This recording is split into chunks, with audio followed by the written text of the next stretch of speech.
ആഗോള അയ്യപ്പ സംഗമത്തിന്റെ നടത്തിപ്പ് ചെലവിൽ സർക്കാർ വാദം പൊളിയുന്നു. പരിപാടിയുടെ കരാറുകാരായ ഊരാളിങ്കൽ ലേബർ കോൺട്രാക്ടേഴ്സ് സൊസൈറ്റി നൽകിയത് സർക്കാർ വാദത്തിനും ഓഡിറ്റ് റിപ്പോർട്ടിനും വിരുദ്ധമായ കണക്ക്. GST വകുപ്പിന് ഊരാളിങ്കൽ നൽകിയ ഇൻവോയ്സിൽ സംഗമത്തിന്റെ ചെലവ് 7.11 കോടി രൂപയാണ് കാണിച്ചിരിക്കുന്നത്. ഓഡിറ്റ് കണക്കിൽ നിന്നും കൂടുതലാണ് ഈ തുക. ആഗോള അയ്യപ്പ സംഗമത്തിന്റെ ചെലവ് സംബന്ധിച്ച് 3 വ്യത്യസ്ത കണക്കുകളാണ് ഇതുവരെ പുറത്തുവന്നത്.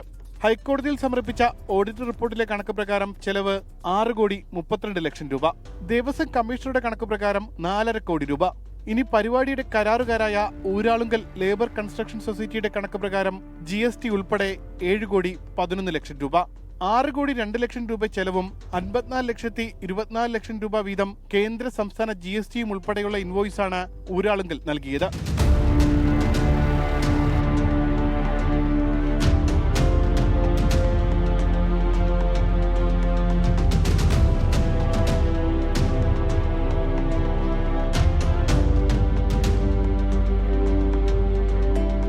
ഓഡിറ്റ് റിപ്പോർട്ടിൽ പിഴവുകളുണ്ടെന്നും ഇത്രയും തുക ചെലവായിട്ടില്ലെന്നുമുള്ള സർക്കാരിന്റെയും ദേവസ്വം ബോർഡിന്റെയും വാദമാണ് പക്ഷേ ഊരാളുങ്കലിന്റെ കണക്ക് പുറത്തുവന്നതോടെ പൊളിഞ്ഞത്.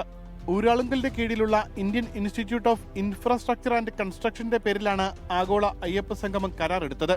സംഗമവുമായി ബന്ധപ്പെട്ട് വിവാദങ്ങൾ തിരുവിതാംകൂർ ദേവസ്വം ബോർഡ് നാളെ ചർച്ച ചെയ്യും. കരാറുകാരായ ഊരാളുങ്കൽ ലേബർ കോൺട്രാക്ട് സൊസൈറ്റിയെയും ഓഡിറ്റ് നടത്തിയ ഏജൻസിയെയും നാളെ ദേവസ്വം ബോർഡ് ആസ്ഥാനത്തേക്ക് വിളിപ്പിച്ചിട്ടുണ്ട്. ഉമേഷ് ബാലകൃഷ്ണൻ, 24 തിരുവനന്തപുരം. ലോകത്തെവിടെയായാലും ഏത് സമയത്തും 24 വാർത്തകളും ഓഗ്മെന്റഡ് റിയാലിറ്റി പാക്കേജുകളും എക്സ്പ്ലെയിനറുകളും വിശദമായി കാണാൻ ഞങ്ങളുടെ YouTube ചാനൽ നിങ്ങൾക്ക് സബ്സ്ക്രൈബ് ചെയ്യാം.